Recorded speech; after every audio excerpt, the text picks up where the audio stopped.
Hey, it's your buddy Peace and Harmony with you here today. Zooming in on a viewer question, and I do get this question quite a bit from those who have experienced a covert narcissist in their life. His question was to really kind of delve into the karma that can befall a female covert narcissist, either in the short term or long term.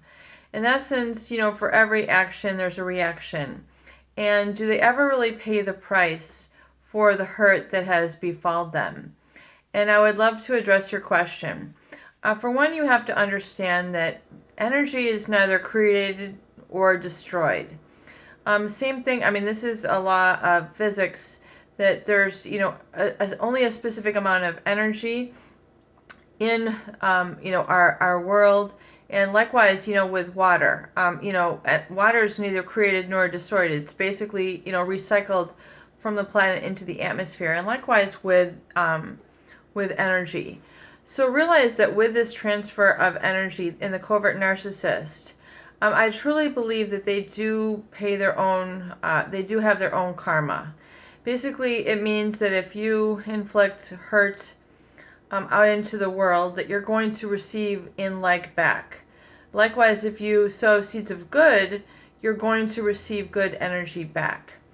So the covert narcissist, by virtue of all the various and sundry defense mechanisms and manipulation tactics that they use, not only do they shortchange others, but they shortchange themselves.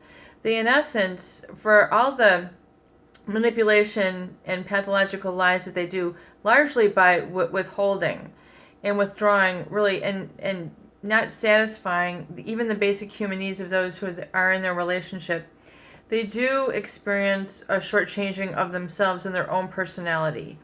And so with this, it's, what could ever come back to them? Well, realize that the covert narcissist, and really with people in general, those who cannot love, who do not have empathy, they're not able to have true, genuine connection in relationships. There's a getting along, especially, narcissists might get along very well with other codependents or other narcissists, and we can discuss that in a future video. But where they're basically allowed just, and the people aren't really disturbed by the covert narcissist. However, what really presents is when people feel like there's something missing, there's a void in the relationship, and it causes turmoil, and eventually it causes a lot of conflict and anger and hostility, and because the person is not receiving really in equal, they're not really receiving back, and so the other person ends up essentially drawing from themselves to fulfill the relationship, because relationships, either they're growing or they're dying. And so, if so much is then put on the codependent or the quote-unquote supply person, the other person in the relationship, to really kind of make the relationship work. In essence, it's all the whole dynamic of the relationship then is really to satisfy that covert narcissist. And so the other person then just kind of, it grows on them to learn then that, like, all I do is satisfy you. I get my joy out of helping you. I get my joy out of resolving issues for you.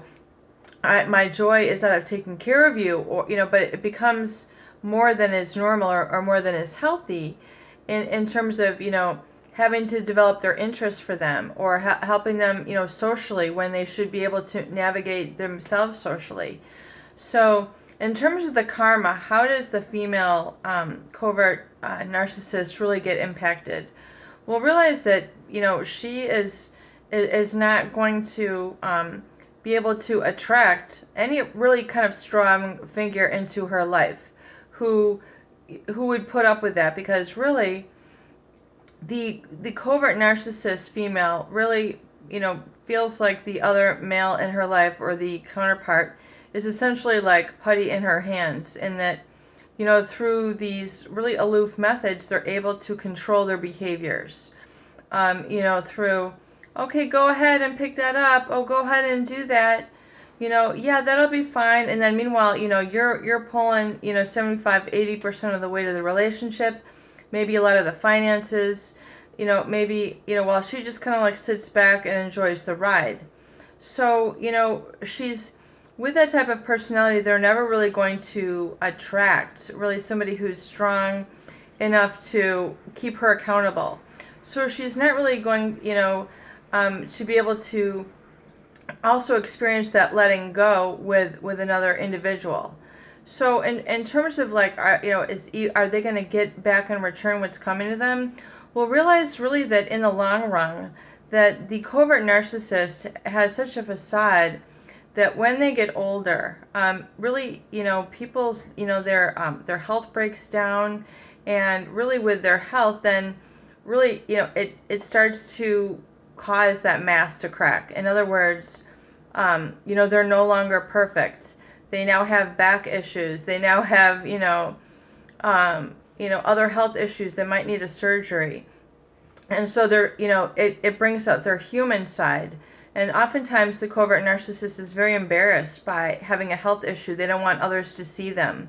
They want others to still think that they're in their, status, and that they're embarrassed if something is, attention is called to them that would make them seem other than perfect and strong and sophisticated.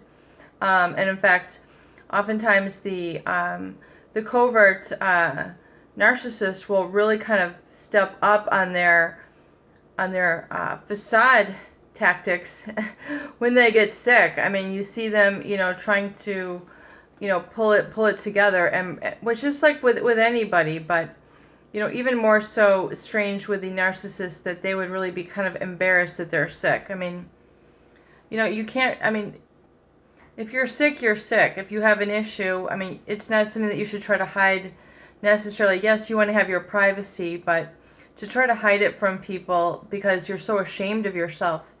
I mean, you need to embrace, your body and seek ways to improve your health and let it be a lesson learned and help you become humble and actually make it a character builder.